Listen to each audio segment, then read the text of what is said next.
Hello everyone, एक बार फिर से स्वागत है आपका यूट्यूब चैनल नितेश एजुकेशन 27 पर। फ्रेंड्स, जैसा कि लास्ट क्लास में हम लोग डिस्कस कर रहे थे प्रत्यक्षीकरण एवं अवधान को, और अवधान का हम लोगों ने लास्ट क्लास में जो है स्वरूप, मीनिंग, अर्थ, स्वरूप और विशेषताएं देखी थी। अब आज हम लोग बात करेंगे अवधान के सिद्धांत के बारे में। जैसा कि लास्ट क्लास में ही मैंने ये कहा था कि अब हम लोग नेक्स्ट क्लास में जो है कि अवधान के सिद्धांत को डिस्कस करेंगे। तो स्टार्ट करते हैं। जब जो टॉपिक हमारा चल रहा है इस समय अवधान, ठीक है। तो देखिए, चयनात्मक अवधान के सिद्धांत को हम लोग डिस्कस करेंगे। इसमें जो सिद्धांत हैं, अगर हम बात करें चयनात्मक अवधान के सिद्धांत की बात करें तो इसमें जो है आपका मार्ग विरोधी सिद्धांत है सबसे पहले, ठीक है। उसके बाद नॉर्मन एंड बोवेरो मॉडल है, और थर्ड है नाइसर मॉडल। तो ये जो है तीन सिद्धांत, इसको हम लोग डिस्कस करेंगे। तो सबसे पहले मैं बताऊंगा कि जो हमारा मार्ग विरोधी सिद्धांत है, या जिसे हम लोग बॉटल नेक थ्योरी भी कहते हैं, बॉटल नेक थ्योरीज़, ठीक है, जिसे हम लोग बॉटल नेक थ्योरीज़ भी कहते हैं, मार्ग विरोधी सिद्धांत। इसके अंतर्गत हम तीन लोगों के सिद्धांत को पढ़ेंगे। सबसे पहला जो है आपका ब्रॉडबेंट मॉडल या ब्रॉडबेंट थ्योरी। सबसे पहला जो है ब्रॉड, BROAD है, ठीक है, ब्रॉडबेंट। सबसे पहले हम लोग पढ़ेंगे ब्रॉडबेंट की थ्योरी को, ठीक है। उसके बाद हम लोग देखेंगे ब्रॉडबेंट थ्योरी के बाद ट्रीजमैन का, ठीक है, ट्रीजमैन की थ्योरी।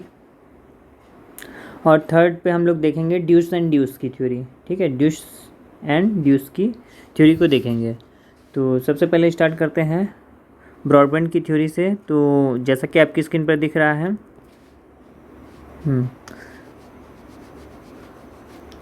जैसा कि आपकी स्क्रीन पर दिख रहा है मार्ग विरोधी सिद्धांत। तो देखिए, मार्ग विरोधी सिद्धांत के तहत कई मनोवैज्ञानिकों द्वारा चयनात्मक अवधान की प्रदत्त व्याख्या को रखा गया, ठीक है, जिसमें जिसमें ब्रॉडबेंट, ट्रीजमैन तथा ड्यूस एवं ड्यूस के विचार प्रमुख हैं। तो इन मनोवैज्ञानिकों का मत है कि जिस तरह से यदि हम एक ऐसे बोतल में पानी डालने की कोशिश करते हैं जिसका मुंह छोटा होता है, तो पानी को भीतर जाने में एक तरह का अवरोध उत्पन्न होता है। जैसे मान लीजिए आपके पास कोई बॉटल है किसी भी प्रकार की, जैसे मान लीजिए कोल्ड ड्रिंक की ही बॉटल है या पानी की ही बॉटल है। तो इस सिद्धांत के अनुसार मनोवैज्ञानिकों ने ये कहा कि जैसे आप किसी भी बॉटल में पानी डालते हैं और पानी पूरा एक साथ नहीं जाता है, क्योंकि जो बॉटल का मुंह होता है काफ़ी छोटा होता है। तो कुछ पानी तो अंदर जाता है, लेकिन कुछ इधर उधर अगल बगल गिरते रहता है, यानी अवरोध उत्पन्न होता है पानी को अंदर जाने में। तो इसके बाद इन्होंने क्या कहा कि और कुछ मात्रा में पानी बोतल के भीतर जाता है और कुछ मात्रा में वह बोतल से बाहर गिर जाता है, ठीक है। इसी प्रकार क्या होता है अटेंशन के केस में, ठीक उसी तरह यदि व्यक्ति को एक साथ कई तरह की सूचनाओं को संसाधित करना पड़ता है या उस पर ध्यान देना पड़ता है, तो वह सभी ऐसी सूचनाओं पर एक साथ ध्यान नहीं दे पाता है, ठीक है। यानी कि मनोवैज्ञानिकों ने क्या कहा कि जिस तरह एक बॉटल में पानी जब हम भरते हैं तो सारा पानी उसमें नहीं जाता है, कुछ पानी बाहर गिरते रहता है, ठीक उसी प्रकार हमारा जो है हमारा जो दिमाग है, या हम कह लीजिए हमारे सेंसरी इनपुट्स हैं, जो एक साथ सभी सूचनाओं को एक साथ हम ध्यान नहीं दे पाते हैं। क्यों? क्योंकि उसमें जैविक रूप से आधारित एक तरह का मार्ग विरोध का होना है या मार्ग अवरोध का होना है। यानी कि मनोवैज्ञानिकों के अनुसार मनोवैज्ञानिक ये कहते हैं कि हम इस वजह से, यानी कि ये चयनात्मक सिद्धांत के अंतर्गत मैं बता रहा हूँ, मनोवैज्ञानिक ये कहते हैं कि हम इस वजह से एक साथ सारी सूचनाओं को रिसीव नहीं कर पाते हैं। क्यों? क्योंकि हमें बाय डिफ़ॉल्ट या बाय बर्थ क्या मिला है, देखिए लिखा भी है, क्योंकि हमें जैविक रूप से आधारित एक तरह का मार्ग विरोध हमारे अंदर उत्पन्न होता है। देखिए, चयनात्मक सिद्धांत के अंतर्गत मनोवैज्ञानिकों ने बताया है कि हम सारी सूचनाएं एक बार में इसलिए नहीं ग्रहण कर पाते हैं, या सारी सूचनाओं पर एक साथ इसलिए ध्यान नहीं दे पाते हैं, क्योंकि हमारे पास एक जैविक अवरोध होता है, यानी जैविक मार्ग विरोध होता है, अवरोध होता है, जिसकी वजह से एक बार में केवल एक सूचना ही हम ग्रहण कर पाते हैं। यानी कि कुछ सूचनाएं हम रिसीव कर लेते हैं और कुछ सूचनाएं छूट जाती हैं। तो देखिए लिखा भी है, कुछ सूचनाएं इस मार्ग विरोध को पार करते हुए व्यक्ति को ध्यान में प्रवेश कर पाती हैं, परंतु कुछ सूचनाएं पीछे रह जाती हैं, ठीक है। वह मार्ग विरोध को पार नहीं कर पाती, यानी कि जो सूचनाएं पीछे रह जाती हैं उन्हें व्यक्ति क्या है धीरे धीरे भूल जाता है। देखिए ये मिसप्रिंट है, धीरे धीरे जो है व्यक्ति भूल जाता है। तो आगे देखिए, अगर हम बात करें तो सबसे पहले जो सिद्धांत है, जैसा कि मैंने बताया भी कि हम लोग ब्रॉडबैंड के सिद्धांत की चर्चा करेंगे। तो देखिए ब्रॉडबैंड मॉडल क्या कहता है। ब्रॉडबैंड अगर हम बात करें चयनात्मक अवधान की, तो जो चयनात्मक अवधान का सबसे पहला मार्ग विरोधी सिद्धांत दिया है ब्रॉडबैंड ने ही दिया है। ठीक है, हो सकता है ये क्वेश्चन पूछा जाए कि चयनात्मक अवरोध का जो सबसे पहला मार्ग विरोधी सिद्धांत है किसके द्वारा दिया गया है, तो यह है ब्रॉडबैंड के द्वारा। ठीक है, ब्रॉडबैंड मॉडल के अनुसार ये क्या कहते हैं, देखिए सूचना के भौतिक गुणों के आधार पर हम उनका चयन करते हैं। ब्रॉडबैंड क्या कहते हैं, ब्रॉडबैंड मॉडल के अनुसार सूचना के भौतिक गुणों के आधार पर हम उसका चयन करते हैं या उसे एक तरह से छानते हैं तथा उस पर ध्यान दे पाते हैं। इसीलिए इस सिद्धांत को फ़िल्टर थ्योरी भी कहते हैं या फ़िल्टर सिद्धांत भी कहते हैं। तो ये याद रखिएगा, जो ब्रॉडबैंड की थ्योरी है, जो ब्रॉडबैंड का सिद्धांत है, उसे फ़िल्टर थ्योरी भी कहा जाता है। ठीक है, filter theory FILTER filter theory भी कहा जाता है किसके सिद्धांत को, ब्रॉडबैंड के सिद्धांत को। अब आगे देखते हैं क्या, देखिए ये ब्रॉडबैंड क्या कहते हैं, जब व्यक्ति को एक ही साथ कई तरह की सूचनाओं को संसाधित करना पड़ता है या कई तरह की सूचनाओं पर एक साथ ध्यान देना होता है तो इसे आरंभिक अवस्था में मार्ग विरोध या बॉटलनेक उत्पन्न हो जाता है। यानी कि जैसे ही ज्ञानेंद्रिय कई तरह की सूचनाओं द्वारा उत्तेजित होती हैं तो मार्ग विरोध उत्पन्न होता है। ब्रॉडबैंड के मॉडल को हम लोग जो है अर्ली सेलेक्टिव मॉडल भी कहा जाता है। ब्रॉडबैंड के मॉडल को क्या कहते हैं, अर्ली सेलेक्टिव मॉडल भी कहा जाता है। इसे लिख लीजिएगा, पूछा जा सकता है। ब्रॉडबैंड का जो मॉडल है उसे अर्ली सेलेक्टिव मॉडल भी कहा जाता है या फिर आरंभिक चयन मॉडल, या फिर आरंभिक चयन मॉडल के नाम से भी ब्रॉडबैंड की थ्योरी को जाना जाता है। क्यों, देखिए आरंभिक मॉडल क्यों कहते हैं हमें, क्योंकि इसमें सूचनाओं के संवेदी पंजीकरण यानी जो सेंसरी रजिस्ट्रेशन है, यानी सूचनाओं का या इन्फॉर्मेशन का जो सेंसरी रजिस्ट्रेशन है SI है ना, माफ़ कीजिएगा SR सेंसरी रजिस्ट्रेशन जो है उसके तुरंत बाद ही चयन प्रक्रिया या फिल्टरिंग प्रक्रिया प्रारंभ हो जाती है। यानी कि जैसे ही सूचनाओं का संवेदी पंजीकरण होता है उसके तुरंत बाद जो है फिल्टरिंग की प्रक्रिया आरंभ हो जाती है। इसलिए इनके सिद्धांत को अर्ली सेलेक्टिव मॉडल कहा जाता है। ठीक है, अब आगे अगर हम बात करें तो जो ये जो फिगर आपको दिख रहा है, अब इसको थोड़ा सा मैं डिस्कस करना चाहूँगा आपके साथ। देखिए इसमें क्या है कि इस चित्र से आपको ये स्पष्ट हो रहा है कि जब व्यक्ति को सेब है ना, जब व्यक्ति को सेब एक शब्द एक कान में बोला जाता है जिस पर उसे ध्यान देना होता है तो वह मार्ग विरोध को पार करते हुए आगे बढ़ जाता है। यानी जैसे किसी व्यक्ति के कान में एक शब्द बोला गया, मान लीजिए सेब, और व्यक्ति का कान जो है इधर ध्यान लगाए हुए है सेब शब्द की तरफ। तो ये क्या है, ये जो सेंसरी इनपुट है ये बिना किसी मार्ग विरोध के कहाँ पहुँच गया आपका, जैसा कि मैंने बताया सेंसरी रजिस्टर पे, और सेंसरी रजिस्टर के बाद तुरंत फिल्ट्रेशन प्रक्रिया चालू हो गई और आपके दिमाग तक ये पहुँच गया। ठीक है, तो सेव शब्द एक कान में बोला जाता है जिस पर उसे ध्यान देना है तो वह मार्ग विरोध को पार करते हुए आगे बढ़ जाता है तथा व्यक्ति इस सूचना को संसाधित करके उसका अनुक्रिया करता है। देखिए यहाँ पर कहीं मार्ग विरोध नहीं दिख रहा है। अब आगे देखिए क्या है, लेकिन जब उसे पेंसिल शब्द दूसरे कान में उसी समय बोला जाता है, मान लीजिए पेंसिल शब्द दूसरे कान में व्यक्ति की उसी समय बोल दिया गया, लेकिन जिससे सुनकर उसे बतलाना नहीं है तो सूचना को कान ग्रहण करके आगे बढ़ता है, परंतु यह सूचना मार्ग विरोध में आगे फंस जाता है और आगे नहीं बढ़ पाता है। देखिए मान लीजिए सबसे पहले सेब बोला गया तो सेब जो है ये सूचना व्यक्ति के कान तक पहुंच गई, ध्यान व्यक्ति का इधर पहुंच गया, लेकिन उसी समय मान लीजिए सेब के साथ साथ पेंसिल शब्द बोल दिया गया। तो इस सिद्धांत के अनुसार क्या है कि सूचना कान तो ग्रहण करते हैं लेकिन आगे चल के मार्ग विरोध उत्पन्न हो जाता है और यह सूचना जो है आगे तक नहीं पहुंच पाती है, ये वापस इधर से लौट जाती है क्योंकि एक मार्ग विरोध उत्पन्न हो जाता है। तो इस वजह से क्या होता है कि यही मार्ग विरोध या इसी बॉटलनेक की वजह से यह सूचना आगे नहीं बढ़ पाती है। ब्रॉडबैंड यही कहते हैं, ठीक है, कि केवल एक बार में एक ही सूचना पर ध्यान दे पाता है व्यक्ति, तो ये ब्रॉडबैंड कहते हैं।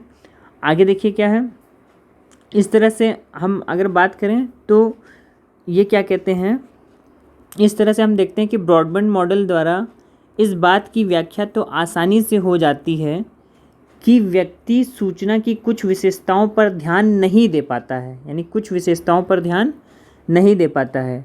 क्यों? क्योंकि वे मार्ग विरोध को या बॉटलनेक को पार नहीं कर पाते हैं।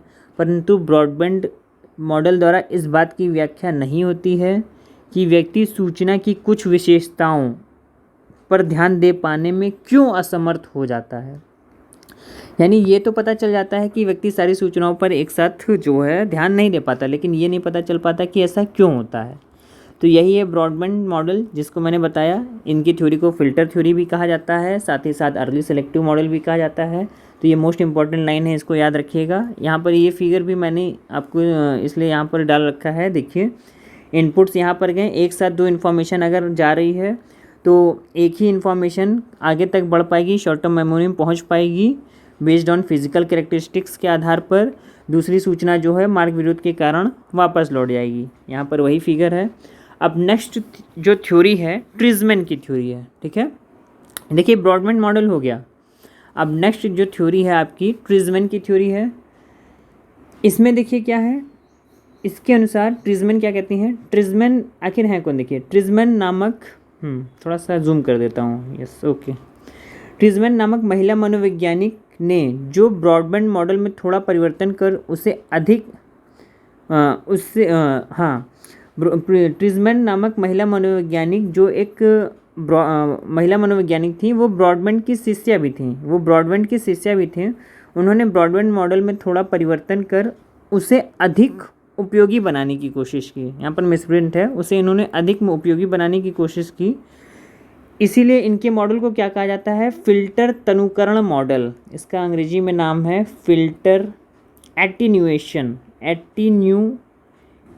थ्योरी भी कहा जाता है, ठीक है। एटीन्यूएशन का मतलब होता है तनुकरण, यानी ये याद रखिएगा किसके मॉडल को फ़िल्टर एटीन्यूएशन कहा जाता है, तो ट्रिजमैन के मॉडल को फ़िल्टर एटीन्यूएशन मॉडल कहा जाता है। ये ब्रॉडबैंड की शिष्या थी, ठीक है। इन्होंने थोड़ा सा इसे करेक्शन किया ब्रॉडबैंड के सिद्धांत को। इन्होंने क्या बताया, देखिए अब यहाँ से ध्यान से देखिए। इस मॉडल के अनुसार व्यक्ति जिस कान से प्राप्त सूचना पर ध्यान नहीं दे पाता है ना, वह संसाधित होने से पूर्णतः अवरुद्ध तो नहीं हो जाता, बल्कि उसका रूप थोड़ा सूक्ष्म हो जाता है और मात्र इसका आंशिक विश्लेषण ही व्यक्ति कर पाता है। यही कारण है कि ध्यान नहीं दी गई सूचना की कुछ विशेषताओं से भी व्यक्ति अवगत हो जाता है। यानी सिंपल सा कहने का मतलब यह है कि ब्रॉडबैंड ने ये कहा था कि व्यक्ति एक बार में केवल एक ही सूचना पर ध्यान दे पाएगा, लेकिन इन्होंने क्या कहा ट्रिजमैन ने, नहीं, व्यक्ति के सामने जितने भी स्टिमुलस हैं, जितनी भी सूचनाएं हैं, एक साथ पहुंचती तो हैं, लेकिन व्यक्ति जिन पर ध्यान दे पाता है वो सूचना आगे बढ़ जाती है, लेकिन जो सूचना ध्यान नहीं दे पाता है जिन सूचनाओं पर, वो पीछे तो नहीं जाती वापस, लेकिन उसका आंशिक रूप से कुछ पार्ट क्षीण होकर आगे पहुंच जाता है। बस वह पूर्णतया नहीं पहुंचता, आंशिक रूप से पहुंचता है, ठीक है।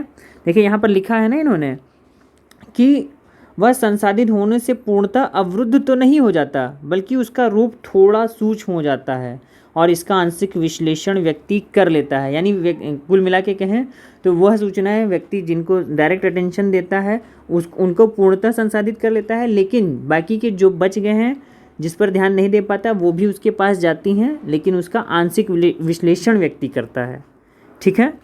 तो ये ट्रिजमैन की बात है जो उन्होंने कहा कि आगे देखिए अगर हम बात करें तो ट्रिजमैन आगे क्या कहती हैं कि यही कारण है कि ध्यान नहीं दी गई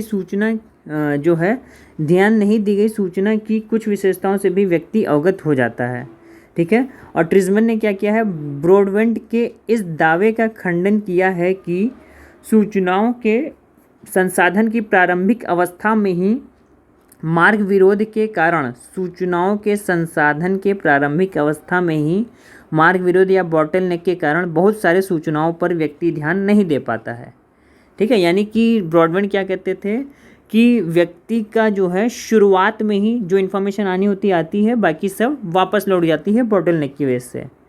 इसका इन्होंने पूरा खंडन किया है कि इन्होंने ट्रिजमैन ने, जो कि इनकी शिष्या थी। आगे देखिए क्या है, ट्रिजमैन द्वारा किया गया यह खंडन जो है कई प्रयोगों पर भी आधारित है।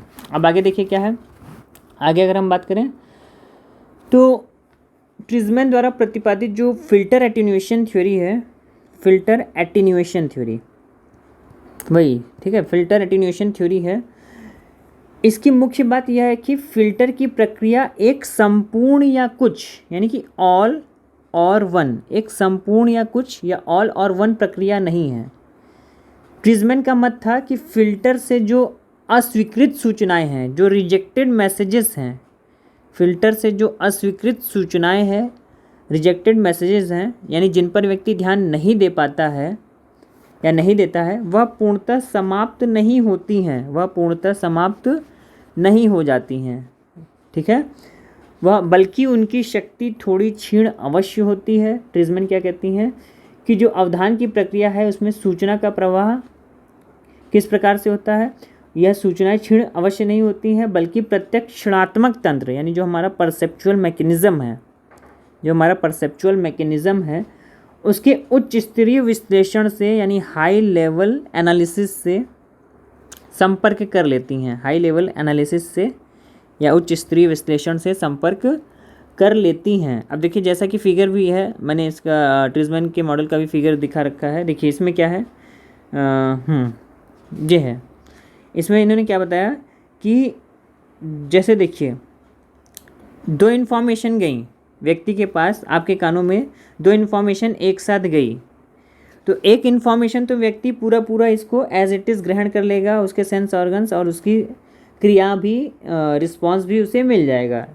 लेकिन अब ब्रॉडबैंड क्या कह रहे थे कि दूसरी जो सूचना है जो कान तक पहुंचती है वो वापस आ जाती है मार्ग विरोध के कारण। लेकिन ट्रिजमैन ने क्या कहा, नहीं, जो दूसरी सूचना है ये कान तक तो पूरी पहुंचती है, लेकिन उसके बाद इसका आंशिक रूप से जो चयनात्मक फिल्टर है ये आंशिक रूप से आगे बढ़ती हुई कहाँ पहुंच जाती है, हायर लेवल मैकेनिज़्म की ओर। जैसा कि अभी शुरुआत में मैंने बताया कि प्रत्यक्षणात्मक तंत्र के उच्च स्तरीय विश्लेषण से संपर्क कर लेती है, यानी कि जो दूसरी सूचना है वो आंशिक रूप से पहुंचती है, उसकी शक्ति थोड़ी क्षीण हो जाती है, लेकिन मनुष्य के कान तक वो भी पहुंचती है। ठीक है, तो इसमें देखिए क्या है, इसमें इन्होंने बताया कि जो पहले उनके जो प्राप्त सूचनाएं हैं उनका पहले उनके मूल भौतिक गुण जैसे स्वर है, तीव्रता है, इंटेंसिटी और स्पेशियल लोकेशन है आदि के रूप में जांच की जाती है। ठीक है, पहले स्टेज में। फिर दूसरे स्टेज में क्या होता है, जांच फिल्टर प्रक्रम द्वारा की जाती है। इस प्रक्रम के क्रियाशील होने से उन सूचनाओं की शक्ति क्षीण हो जाती है, क्योंकि ये सिस्टम इतना क्रियाशील होता है कि उन सूचनाओं की शक्ति और ज़्यादा जो है क्षीण हो जाती है। ठीक है, अब क्या है, इस प्रक्रम में क्रियाशील होने से उन सूचनाओं की शक्ति क्षीण हो जाती है जिस पर व्यक्ति को ध्यान नहीं देना है या जिसे व्यक्ति को अस्वीकृत कर देना है। यानी सिंपल सी बात समझिए कि हमारे पास सूचनाएं तो सारी पहुंचती हैं, लेकिन जो हमारे काम की होती हैं केवल वही आगे बढ़ पाती हैं। बाकी जो हमारे काम की सूचनाएं नहीं हैं, जिसे हमें पहले से रिजेक्ट करना है, वो ऑटोमेटिक उसकी शक्ति क्षीण हो जाती है और हमें उस पर ध्यान देने की ज़रूरत ही नहीं पड़ती है। तो ये ट्रिजमैन ने बताया था। ठीक है, अब देखिए आगे क्या हुआ कि ट्रिजमैन की जो थ्योरी थी उसको बाद में ब्रॉडबैंड ने भी स्वीकार किया और उसीलिए आधुनिक मनोवैज्ञानिक इसे कहीं कहीं ब्रॉडबैंड ट्रिजमैन फिल्टर एटीन्यूएशन मॉडल भी कहते हैं। ठीक है, अब आगे हम लोग देखते हैं। तो आगे देखिए क्या है, अगर इसकी फिगर की बात करें, मैं ट्रिजमैन थ्योरी की बात करूं तो देखिए सेंसरी इन्फॉर्मेशन गई कहीं पर, देखिए ये इन्फॉर्मेशन गई, ये एज इट इज़ यहाँ मिल गई क्योंकि व्यक्ति का इस पर अटेंशन था अच्छे से। लेकिन दूसरी इन्फॉर्मेशन गई, सेंसरी बफर है, यहाँ पर एटेन्यूएटर के पास गई, यहाँ पर आंशिक रूप से ये सूचनाएं गई, मतलब अभी जैसे मैंने आंशिक रूप से सूचनाएं गई और ये भी शॉर्ट टर्म मेमोरी में जाकर फिट हो रही हैं कहीं ना कहीं। केवल व्यक्ति इसे ध्यान देता है या रिजेक्ट करता है वो उसके ऊपर है। ठीक है, अब लास्ट थ्योरी है ब्रॉडबैंड क्या बोलते हैं, चयनात्मक मार्ग विरोधी सिद्धांत की जो लास्ट थ्योरी है वो है ड्यूश और ड्यूश। ठीक है, ड्यूश और ड्यूश के का देखते हैं क्या है। इन्होंने क्या बताया कि देखिए क्या कहते हैं, ड्यूश और ड्यूश का क्या मत है कि ज्ञानेंद्रियों को मिलने वाले सभी उद्दीपक या सूचनाओं का व्यक्ति प्रत्यक्षणात्मक रूप से विश्लेषण करता है तथा उनमें किसी विशेष सूचना का चयन तब होता है जब व्यक्ति को, ठीक है, जब व्यक्ति को उद्दीपकों के प्रति अनुक्रिया करनी होती है। ये कौन कहता है, ये ड्यूश एंड ड्यूश कहते हैं। आगे देखिए क्या है, अर्थात व्यक्ति विभिन्न उद्दीपकों से मिलने वाली प्रत्येक सूचना को संसाधित करता है तथा अनुक्रिया करने के ठीक पहले व्यक्ति में मार्ग विरोध उत्पन्न होता है। यानी कि ड्यूश एंड ड्यूश क्या कहते हैं कि, हाँ, ड्यूश एंड ड्यूश ये कहते हैं कि जो सूचनाएं हैं सभी सूचनाओं को व्यक्ति संसाधित करता है, लेकिन अनुक्रिया करने के ठीक पहले व्यक्ति में बॉटलनेक उत्पन्न होता है और जो सूचनाएं ज़रूरी होती हैं केवल उन्हीं सूचनाओं को वो आगे बढ़ने देता है। ये क्या कहते हैं, ड्यूश एंड ड्यूश कहते हैं। ठीक है, यानी कि ड्यूश एंड ड्यूश के अनुसार सभी तरह के उद्दीपक का पैटर्न पहचान उत्पन्न होता है। यानी ड्यूश एंड ड्यूश क्या कहते हैं कि जितने भी उद्दीपक व्यक्ति के पास पहुंच रहे हैं सभी का पैटर्न रिकॉग्निशन उत्पन्न होता है। सबसे पहले उसका पैटर्न रिकॉग्निशन या पैटर्न पहचान उत्पन्न होता है, इसके बाद मार्ग विरोध होता है। ठीक है, बॉटलनेक से यह पता चलता है कि व्यक्ति की स्मृति सीमित है। ड्यूश एंड ड्यूश क्या कहते हैं कि मार्ग विरोध से यह पता चलता है कि व्यक्ति का जो स्मृति है, जो मेमोरी कैपेसिटी है वो सीमित है, लेकिन परिणाम स्वरूप व्यक्ति याद रखे जाने वाली सूचना पर ध्यान देता है तथा भूल जाने वाली सूचनाओं पर ध्यान नहीं देता है। देखिए ड्यूश एंड ड्यूश सिंपल सा ये कहते हैं कि व्यक्ति को जो सूचनाएं याद रखनी है केवल उन्हीं पर ध्यान देता है, जो सूचनाएं नहीं याद रखती हैं उन्हें वह ऑटोमेटिक भूल जाता है। ठीक है, अब देखिए इसमें क्या है, ड्यूश एंड ड्यूश के मॉडल को इसलिए लेट सिलेक्शन मॉडल भी कहा जाता है। ड्यूश एंड ड्यूश मॉडल को क्या कहा जाता है, लेट सिलेक्शन मॉडल। और अर्ली सिलेक्शन मॉडल किसको कहा जाता है, शुरुआत में मैंने बताया था ब्रॉडबैंड की थ्योरी को। ठीक है, ब्रॉडबैंड की थ्योरी को अर्ली सिलेक्शन मॉडल कहा जाता है और ड्यूश एंड ड्यूश की थ्योरी को लेट सेलेक्टिव मॉडल कहा जाता है। ठीक है, तो लेट सेलेक्टिव मॉडल कहे जाने का इसका मेन रीज़न यही है कि इसमें जो चयन या फिल्टर स्मृति में होता है, यानी कि इसमें जो सिलेक्शन है वो फिल्टर मेमोरी में होता है, मतलब कि MEMORY, हाँ, इसमें जो चयन या जो फिल्टर स्मृति में होता है न कि संवेदी पंजीकरण के तुरंत बाद। जैसा कि अर्ली सेलेक्टिव मॉडल में क्या होता था, जैसे ही सूचनाएं पंजीकरण हो गया सूचनाओं का सेंसरी रजिस्टर में, तुरंत बाद उनका जो हो जाता था चयन हो जाता था। लेकिन इसमें क्या होता है, जो चयन होता है मेमोरी में होता है, मेमोरी में आने के बाद होता है। यानी कि सारी सूचनाएं एक बार में व्यक्ति मेमोरी में एक्वायर कर लेता है, फिर उसे कौन सी सूचनाओं पर ध्यान देना है उसे रखता है और किस सूचनाओं पर ध्यान नहीं देना है उसे वो बॉटलनेक कर देता है। तो इस तरह से सूचना संसाधन की अवस्था में यह विलंब से होता है यह प्रक्रिया, इस वजह से इसे लेट सेलेक्टिव मॉडल कहते हैं, जो कि अर्ली सेलेक्टिव मॉडल में सारी चीज़ें पहले ही हो जाती हैं। तो ये है आपका ड्यूश एंड ड्यूश का सिद्धांत।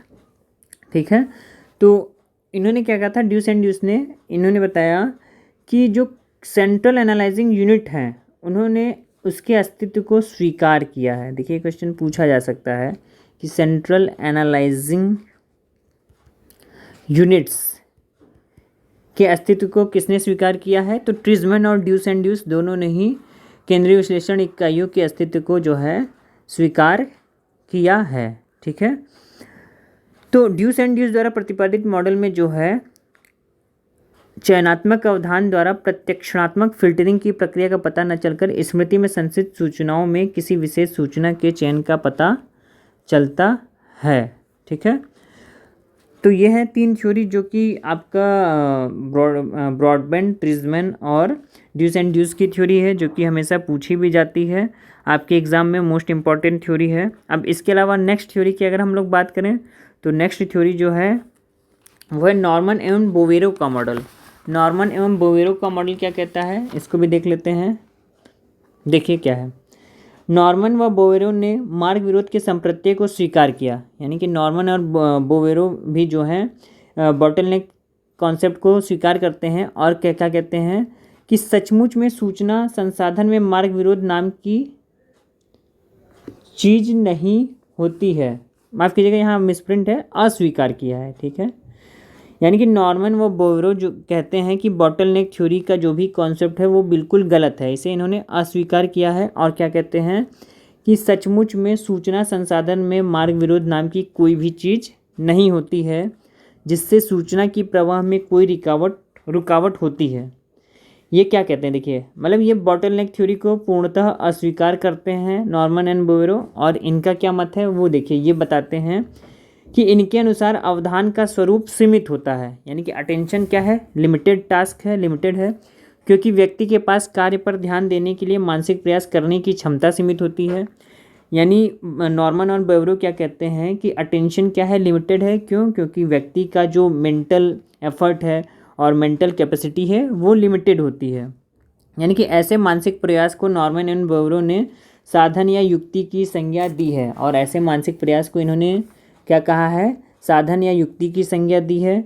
इन लोगों ने साधन में मानसिक प्रयास के अलावा, साधन या युक्ति को हम लोग रिसोर्सेज भी कह सकते हैं, इन लोगों ने साधन में मानसिक प्रयास के अलावा स्मृति के विभिन्न प्रयासों एवं संचार माध्यमों को भी सम्मिलित किया है ना। और ये कहते हैं कि व्यक्ति के पास जो साधन होता है वह सीमित होता है, फलतः वह कुछ सीमित वस्तुओं या उद्दीपकों या कार्यों पर ही ध्यान दे पाता है, ठीक है। अब आगे अगर हम बात करें तो ये क्या कहते हैं, देखिए इन लोगों का मत है कि व्यक्ति के पास जो साधन होता है वह सीमित होता है, ये मैंने बता दिया, ठीक है। इन लोगों ने यह भी स्पष्ट किया है कि व्यक्ति का ध्यान कई कार्यों में विभाजित होने से निष्पादन में जो कमी होती है उसका कारण यह होता है कि उस सीमित साधन का उपयोग व्यक्ति को उन सभी कार्यों में बांटकर करना पड़ता है। यानी कुल मिला के इनका मतलब ये था कि मान लीजिए यदि आपको कोई एक काम करने को दिया जाए दिन भर में, तो आप उसे पूरे कंसंट्रेशन के साथ करेंगे और उसका परफॉर्मेंस भी काफ़ी अच्छा मिलेगा। लेकिन आपको एक ही दिन में 10-10 काम दे दिए जाएँ तो आपकी जो शक्ति है वो तो आपके पास लिमिटेड है, तो आप उन्हीं शक्तियों को अब 10 भागों में बांट देंगे। क्यों? क्योंकि आपको वो 10 काम दिन भर में पूरे करने हैं। तो आपके पास जो शक्ति है, अगर आप उन शक्तियों से केवल एक काम करेंगे तो उसे आप काफ़ी अच्छे से कर लेंगे, लेकिन उन्हीं शक्तियों से अगर आप 10 काम एक साथ करेंगे तो आपका जो परफॉर्मेंस है वो भी घट जाएगा, और जो है कि आपके पास लिमिटेड साधन है, रिसोर्सेज हैं, तो वो आप में बट जाएंगे। तो यही इसमें हुआ है, देखिए बांट कर करना पड़ता है। आगे देखिए क्या है, नॉर्मन तथा बोवेरो ने अपने सिद्धांत में 2 तरह के कार्यों के बीच अंतर किया है। पहला इन्होंने क्या बताया है, पहला टास्क इन्होंने बताया साधन सीमित कार्य। साधन सीमित कार्य यानी कि रिसोर्स लिमिटेड टास्क। इसको मैं थोड़ा सा चेंज करता हूँ कलर, यस। हाँ, पहला इन्होंने बताया रिसोर्स लिमिटेड टास्क, और दूसरा टास्क इन्होंने बताया है, हाँ पहला इन्होंने बताया है रिसोर्स लिमिटेड और दूसरा है डेटा लिमिटेड। यानी जो हमारे पास शक्तियां हैं या जो पावर है कह लीजिए सीमित है, लिमिटेड है, इसको भी इन्होंने 2 भागों में बांटा है। पहला रिसोर्स संसाधन सीमित, दूसरा है आंकड़े सीमित। तो ये इन्होंने बताया है। उसके बाद देखिए ये क्या कहते हैं, उसके बाद ये कहते हैं कि यदि ऐसे कार्य के लिए अधिक साधन उपलब्ध होते हैं तो उसका निष्पादन बढ़ जाता है। यानी कि आपके पास रिसोर्सेज ज़्यादा हैं तो आपका परफॉर्मेंस भी क्या होगा, बढ़ जाएगा। Greater resources greater performance. लेकिन आपके पास रिसोर्सेज कम है तो आपका परफॉर्मेंस भी जो है कम हो जाएगा, ठीक है।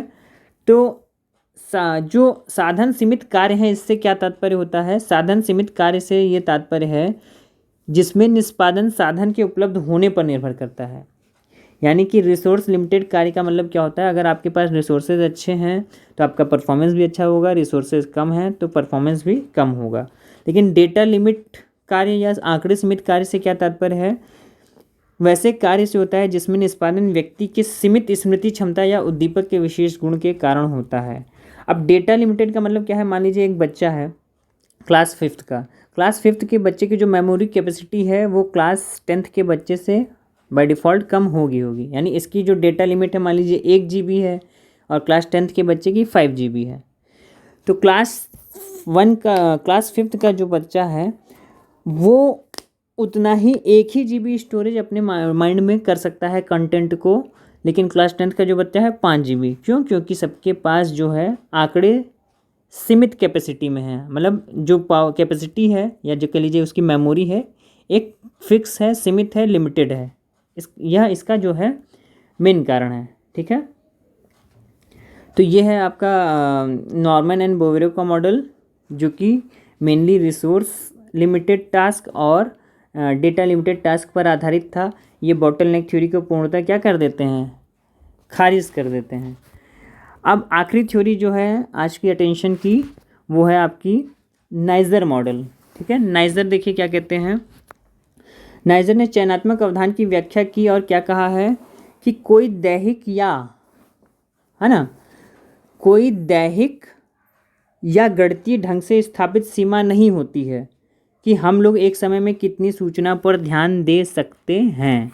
यानी कि नाइजर क्या कहते हैं कि कोई दैहिक या गणितीय ढंग से स्थापित सीमा नहीं होती है कि हम लोग एक समय में कितनी सूचना पर ध्यान दे सकते हैं, बल्कि नाइजर ने अपने सिद्धांत पर इस बात पर बल दिया है कि सूचनाओं की सीमित मात्रा पर ही, ठीक है, कि सूचनाओं की सीमित मात्रा पर ही व्यक्ति एक समय में ध्यान दे पाता है।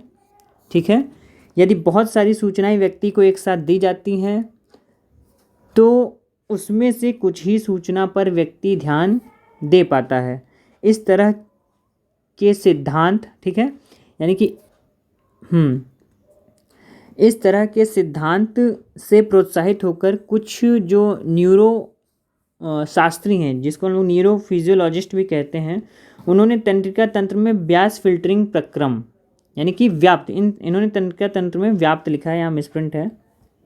इन्होंने तंत्रिका तंत्र में व्याप्त फिल्टरिंग प्रक्रम